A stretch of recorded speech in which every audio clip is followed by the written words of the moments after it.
Hello everyone. Welcome to Espresso English, your quick shot of language learning goodness. I'm David, your host, here to perk up your English skills with tips that pack a punch. Whether you're a beginner or just need a little boost, we're brewing something special for you today.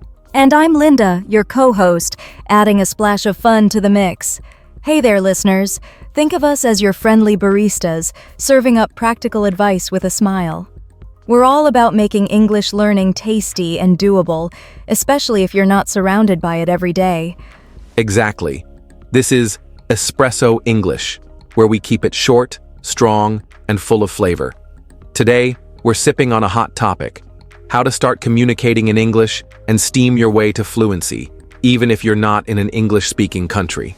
We've got 10 killer tips to break down, stuff you can stir into your routine right away. Oh, I'm buzzing for this one.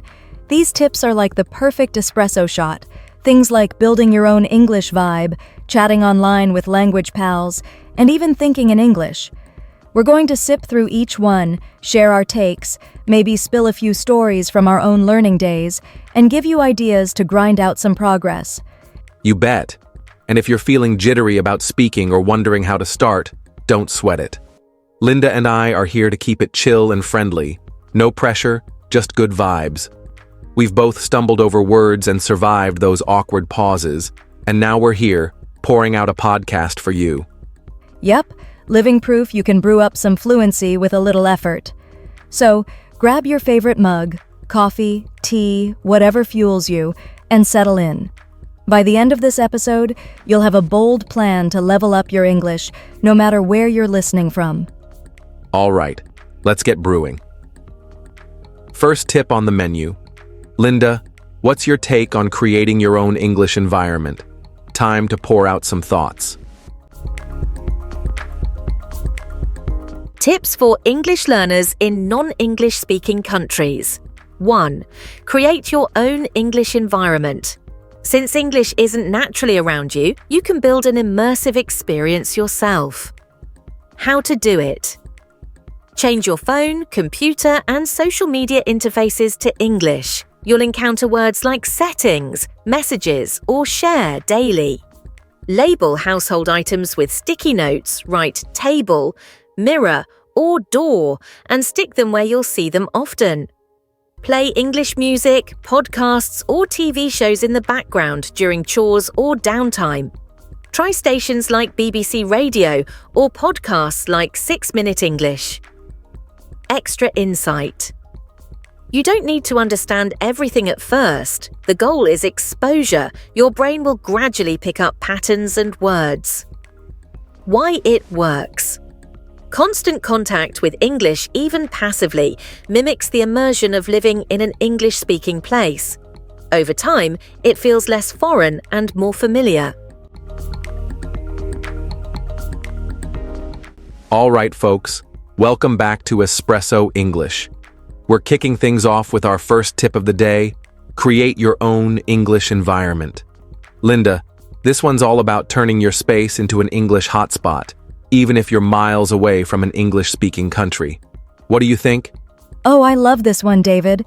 It's like brewing your own little English cafe at home. The idea is simple. Since English isn't floating around naturally, like it would in London or New York, you've got to whip it up yourself. And they've got some cool ways to do it. First up, they say change your phone, computer, and social media to English. So instead of seeing configuración or whatever your language is, you're hitting settings every day. Totally. I tried that once when I was learning a language, flipped my phone to Spanish, and suddenly I'm texting hola instead of hi. It's sneaky how fast you pick up words like messages or share just because they're in your face all the time. What about the sticky note idea? Genius move. They suggest labeling stuff around your house, like sticking table on your table or mirror on your mirror. It's low effort but brilliant. Every time you walk by, bam, there's the word. I'd probably stick coffee on my mug just to make it official. Laughs. It's like turning your home into a mini English dictionary. I'm picturing your whole kitchen covered in sticky notes now. And then there's the background noise bit. Playing English music, podcasts, or TV shows while you're doing chores or chilling. They recommend stuff like BBC Radio or 6-Minute English. I think that's a game changer. You're not even trying hard, but English is just soaking in. Right? It's like passive learning with a caffeine kick. They say you don't need to get every word at first. Just let it wash over you. I remember playing English songs when I was a beginner, and even if I didn't catch all the lyrics, I'd catch a vibe or a phrase. Over time, my brain started connecting the dots. That's the magic they're pointing at in the why it works part. They say constant contact mimics real immersion, like living in an English-speaking place. It's not instant, but slowly, English stops feeling like this alien thing and starts feeling like home. I mean, who doesn't want that? Exactly. And the extra insight bit about not needing to understand everything? That's so freeing. It takes the pressure off. Just surround yourself with English, and your brain does the heavy lifting. I'd say start small. Maybe switch your phone and toss on a podcast while cooking. What do you reckon, David? Spot on. It's like brewing a perfect espresso, one small step at a time, and suddenly you've got something strong. I'd add that picking stuff you enjoy, like your favorite band or a funny show, keeps it fun, not forced. This tip's all about making English your everyday buddy, not a chore. Couldn't agree more. All right, I'm hooked. Let's keep the brew flowing. How about we move on to the next tip and see what's brewing there? Let's do it. Up next, we've got use language learning apps for structured practice. Stay with us, folks. More espresso English coming your way. 2. Use language learning apps for structured practice. Apps offer an easy, structured way to learn at your own pace. How to do it. Pick an app that fits your needs. Duolingo for fun, game-like lessons, Babbel for practical conversations, or Memrise for memorizing words. Commit to 10-15 minutes daily, maybe during a break or before sleep. Set a reminder to stay on track. Focus on all skills. Practice listening with audio exercises, speaking by repeating phrases, and writing with quizzes. Extra insight. Experiment with a few apps to find one you enjoy. Liking the process keeps you motivated. Why it works. Apps break learning into small, digestible pieces, making it less overwhelming. Plus, progress trackers show how far you've come, boosting your confidence. All right, welcome back to Espresso English. We're sipping through our 10 tips for English learners in non-English speaking countries, and now we're at tip number 2. Use language learning apps for structured practice. Linda, what's your first take on this one? Oh, I love this tip, David. It's like having a tiny English teacher in your pocket, perfect for anyone who can't pop into a classroom. The idea here is that apps give you an easy, organized way to learn at your own speed. No rush, no fuss, just pure learning goodness. Totally. And they've listed some great options to start with. Like, Duolingo's got those fun, game-like lessons. Almost feels like you're playing instead of studying.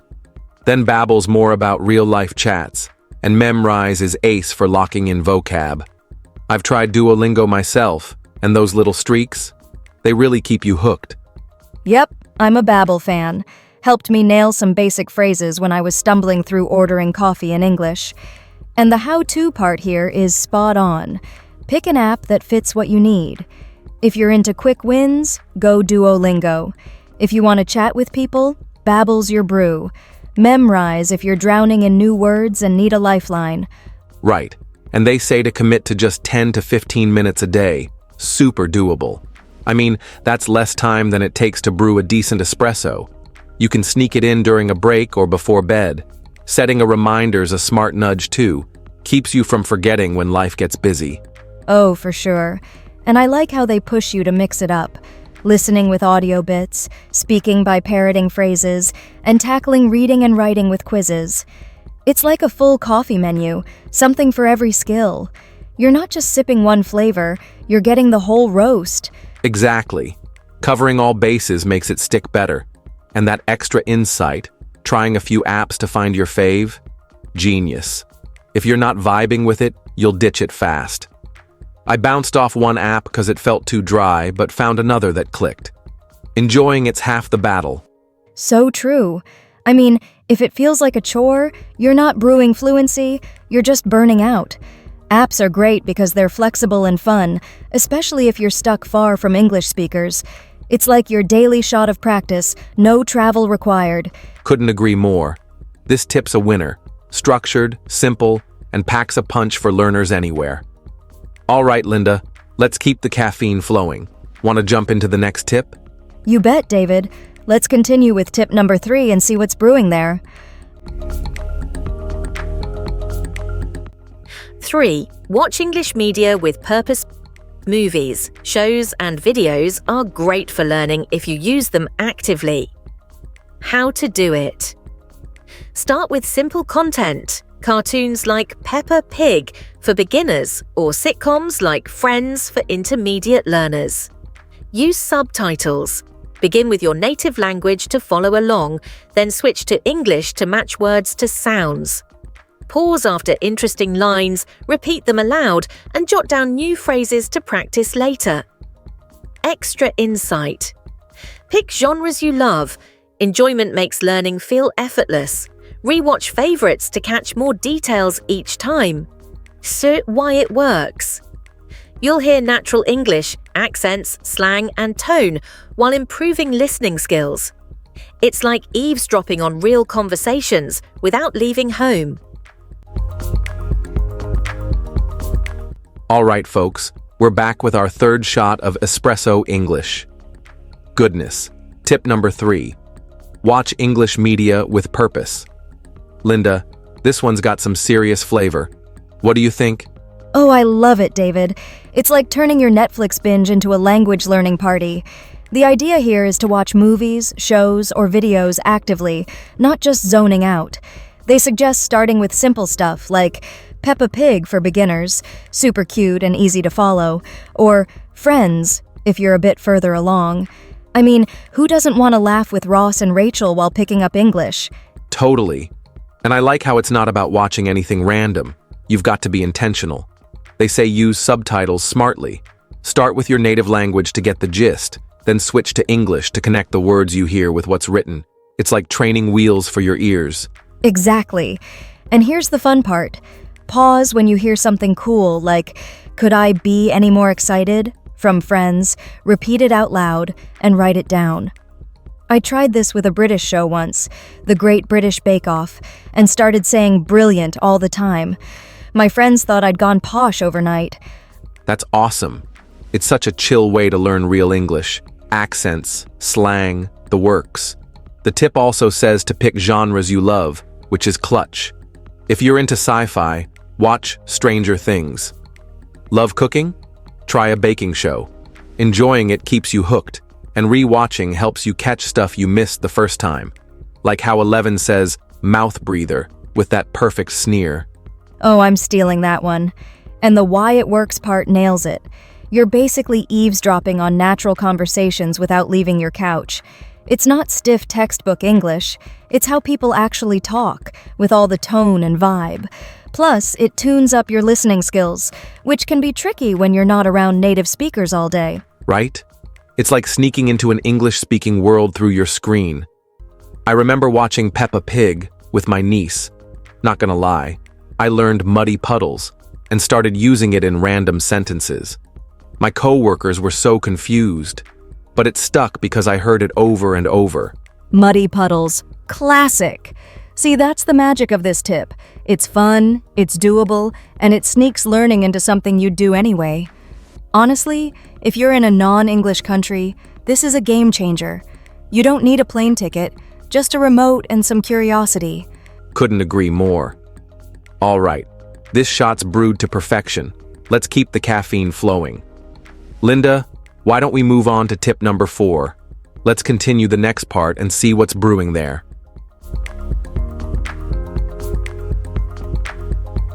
Read English books, blogs, or news.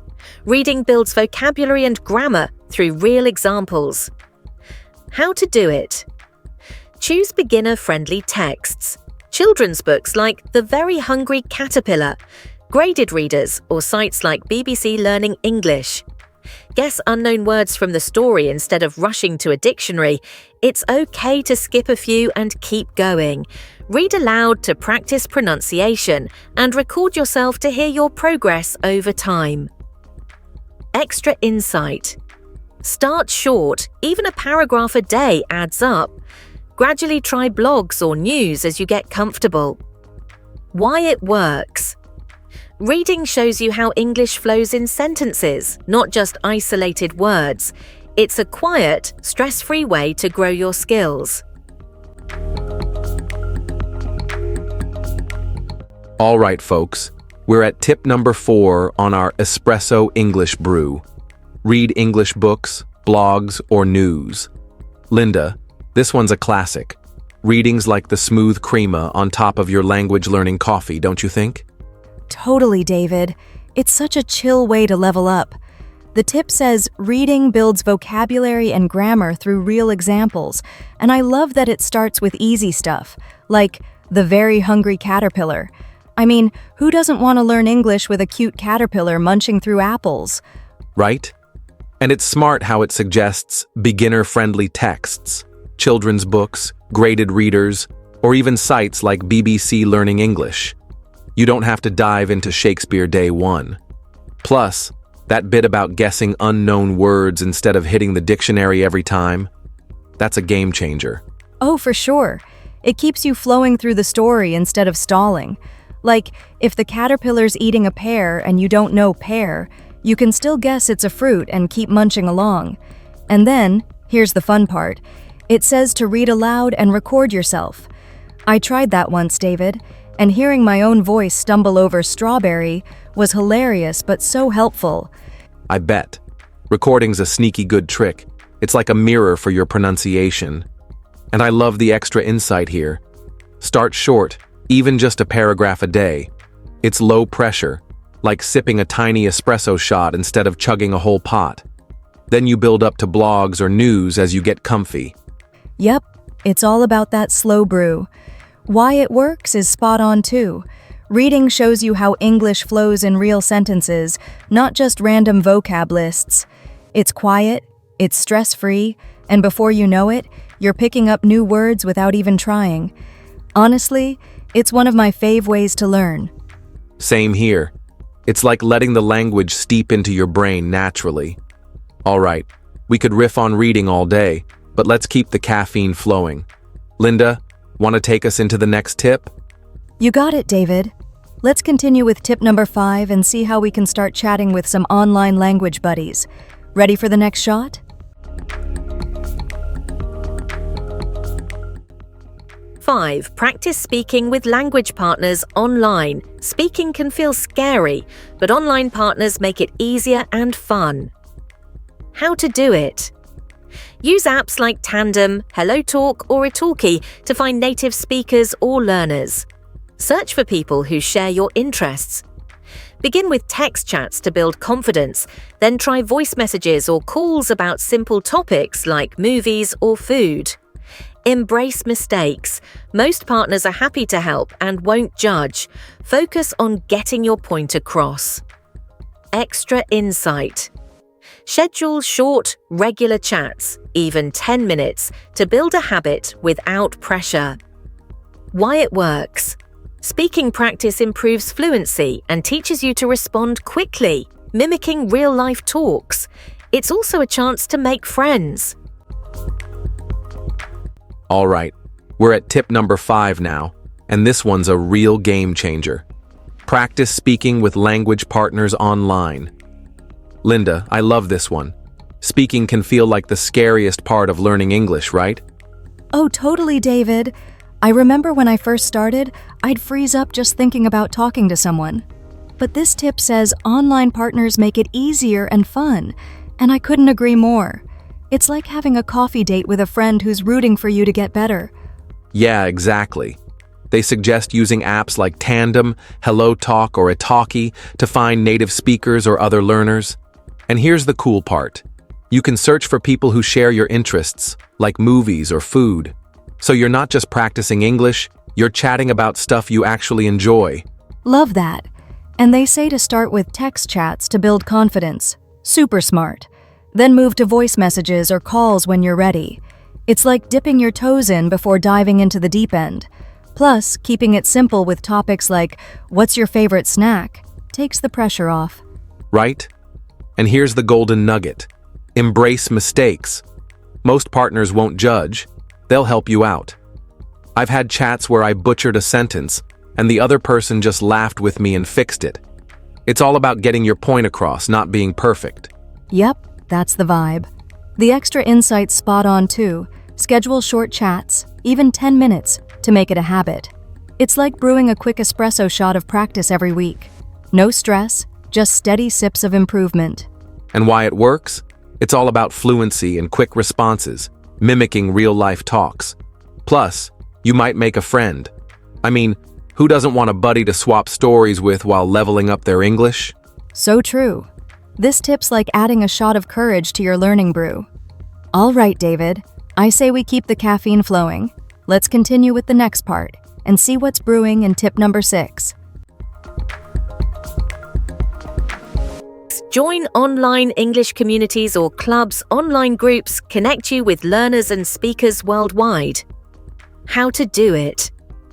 Find communities on Discord, Reddit, like Arjar's English Learning, or virtual meetup events for English practice.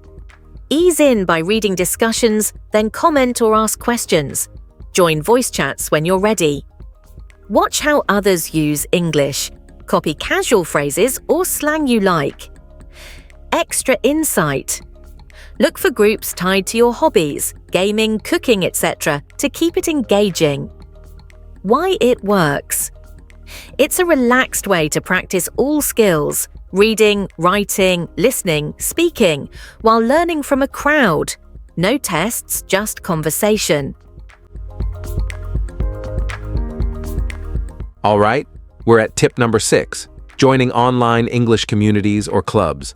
Linda, this one's got some real buzz to it. It's all about connecting with learners and speakers worldwide, which feels like a game changer for anyone stuck far from English-speaking streets. Totally, David. I love how it's like stepping into a global coffee shop. Everyone's just hanging out, chatting, and sipping on English. They say to hit up places like Discord or Reddit. There's even a spot called R English Learning. You start by lurking, reading what's up, then jump in with a comment or question when you're comfy. Yeah, that easing in part is key. No need to dive straight into voice chats, though you can when you're ready. I think it's cool they suggest watching how people talk, picking up slang or phrases. I'd have been all over that when I was learning, stealing lines like "no worries" or "you bet" to sound more natural. Oh, same. And the extra tip here, finding groups tied to your hobbies? Genius. Imagine a gaming crew or a cooking club, all in English. It's way more fun when you're talking about stuff you love. I once joined a recipe swap online, and I learned whisk and simmer while stumbling through my first cake explanation. That's awesome. It works because it's so chill, no tests, just real convo. You're reading, writing, listening, speaking all at once, without even noticing the workout. It's like sneaking veggies into a smoothie. Good for you, but tasty too. Exactly. Plus, you're learning from a whole crowd, different accents, styles, everything. It's low-pressure practice with a side of community vibes. I say, brew up some courage and try it, folks. Find your tribe online. Well said, Linda. All right, we've stirred up this tip enough. Let's keep the caffeine flowing. Next up is tip 7, writing in English daily. Ready to spill some thoughts on that one? 7. Write in English daily. Writing locks in what you've learned and sharpens your expression. How to do it. Keep a journal. Write 2 to 3 sentences about your day. I ate rice today, or it's raining outside. Use prompts if needed. Share posts on Twitter, Instagram, or Lang8, where native speakers can correct you kindly. Use tools like Grammarly to catch mistakes and improve sentence flow. Extra insight.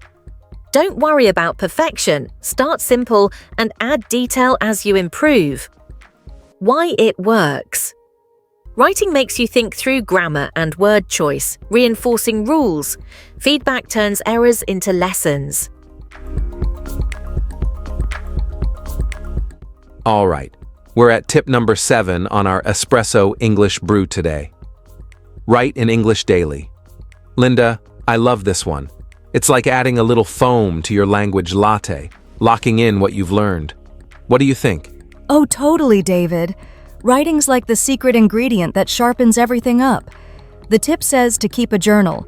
Maybe just jot down 2-3 sentences about your day, like I ate rice today, or it's raining outside. It's so simple, but it gets you thinking in English, which is huge. Right? And I like how it suggests sharing posts on Twitter, Instagram, or even Lang8, places where native speakers can give you a nudge in the right direction. I mean, imagine posting, I drink coffee now, and someone says, hey, try I'm drinking coffee now. That little tweak sticks with you. Exactly. Plus, there's that bit about using tools like Grammarly to catch mistakes. It's like having a barista double-check your order, keeps the flow smooth. And the best part? They say don't stress about perfection. Start small, like the dog is big, and build from there. Yeah, it's all about getting comfy with the process. The why it works part nails it. Writing forces you to wrestle with grammar and word choice, but in a good way. It's like practice reps at the gym, and then feedback turns those oops moments into gold. So true. It's low pressure but high reward, perfect for learners stuck far from English-speaking spots.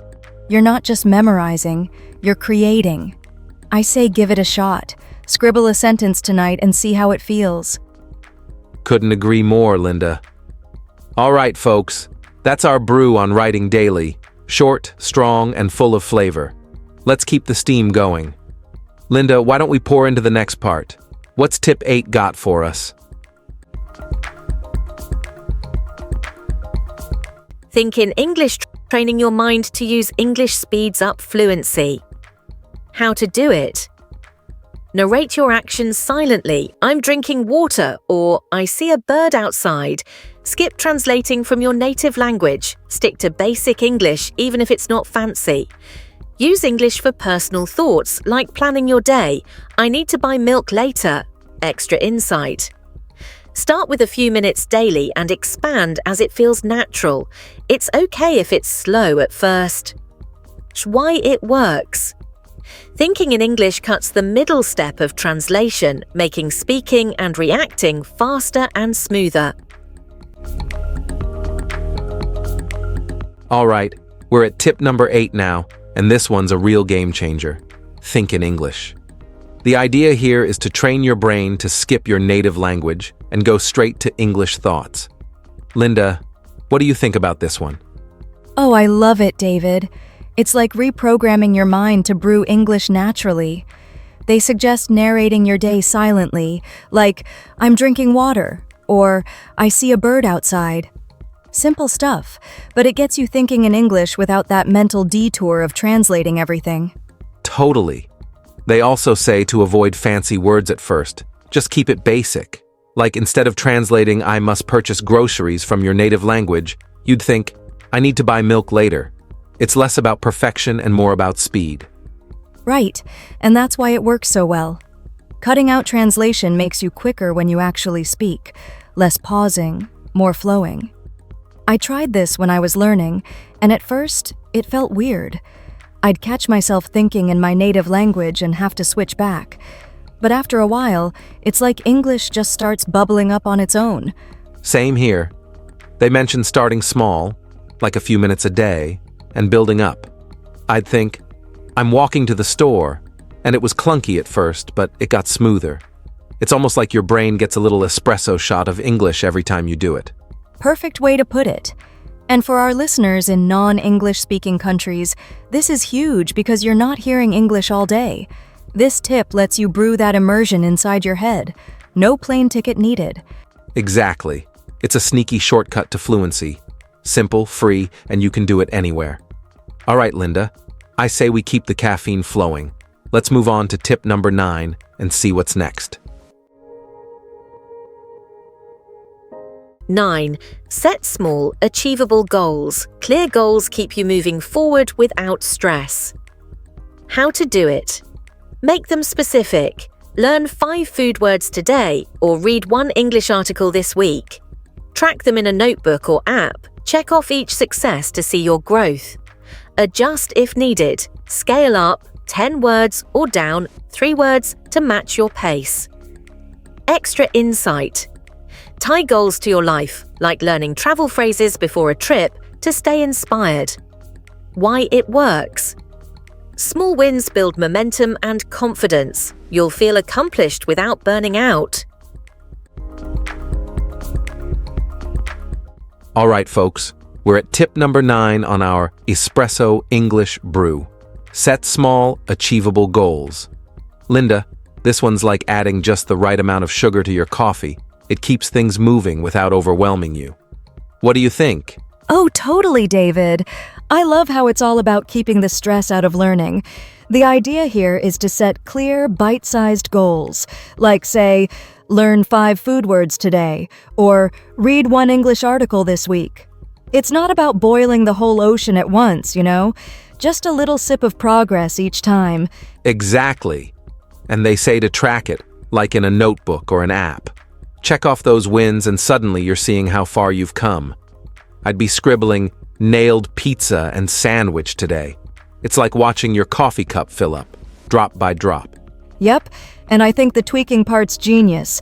Scale it up to 10 words if you're feeling bold, or down to 3 if life's busy.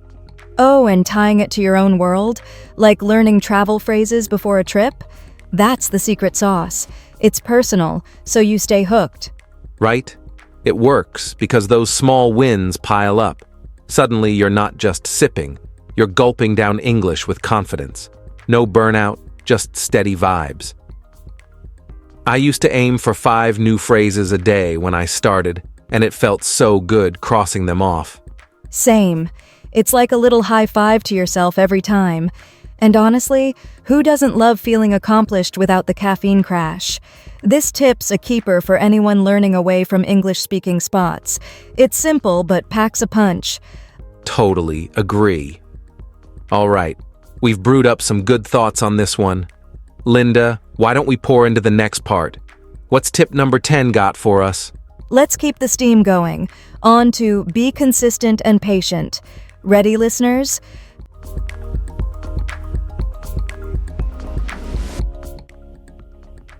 Be consistent and patient. Fluency grows with steady effort, not rushed leaps. How to do it. Practice daily, even just 5 minutes. Listen to a song, write a sentence, or review words. Celebrate tiny victories, catching a word in a movie or chatting without freezing. Accept slow days. Mistakes and plateaus are normal, so keep pushing gently. Extra insight. Treat it like brushing your teeth. A little every day adds up. Why it works. Consistency turns practice into habit, and patience keeps you from quitting. Progress sneaks up on you over time. How final words of motivation. You don't need to be in an English-speaking country to succeed. Your effort creates your own path. Pick 1 or 2 tips to start and add more as you gain confidence. Every step, watching a clip, speaking a phrase, or reading a line, brings you closer to fluency. You've got this. Keep at it, and you'll surprise yourself with how far you can go. All right, folks, we've made it to our final tip of the day. Number 10, be consistent and patient. Linda, this one's the big finish, right? Fluency doesn't just happen overnight. It's all about sticking with it. Totally, David. The idea here is that steady effort beats rushing every time.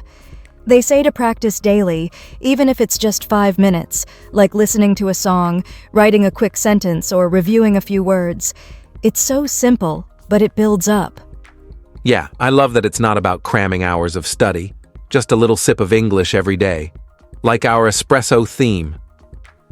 What really got me here is celebrating the tiny victories, like noticing you caught a word in a movie without subtitles or chatting without that deer in headlights freeze. Oh, I've been there. Those little wins feel huge. They also say to accept the slow days, mistakes and plateaus happen, and that's okay. Just keep nudging forward gently. I think that's so freeing. It takes the pressure off. Right? And the extra insight is gold. Treat it like brushing your teeth. Do it daily, and it becomes second nature. I mean, you don't skip brushing because you're tired, right? Same vibe with English. Consistency turns it into a habit. Exactly. And why it works? Patience keeps you from throwing in the towel when it's tough, and that steady drip of practice sneaks up on you. One day you're like, wait, I just understood that whole conversation. That's the magic moment. It's not flashy, it's quiet progress. All right, Linda, let's brew up a wrap-up for our listeners. Well, that's our shot of espresso English for today. We've poured out 10 tips to help you start communicating and get fluent, even if English isn't all around you. David, what's your takeaway? For me, it's that you don't need to be in an English-speaking country to make it happen. Your effort carves the path. Start small. Pick 1 or 2 tips like watching a show or chatting online and build from there. Love that. Every step counts, whether it's catching a phrase, speaking up, or just sticking with it. You've got this, listeners. Keep at it, and you'll surprise yourself with how far you go. Absolutely. Thanks for tuning in to Espresso English. We're David and Linda, your language baristas, and we'll be back with more tips to keep your English brewing strong. Until next time, stay curious and keep talking. See you soon, everyone. Bye for now.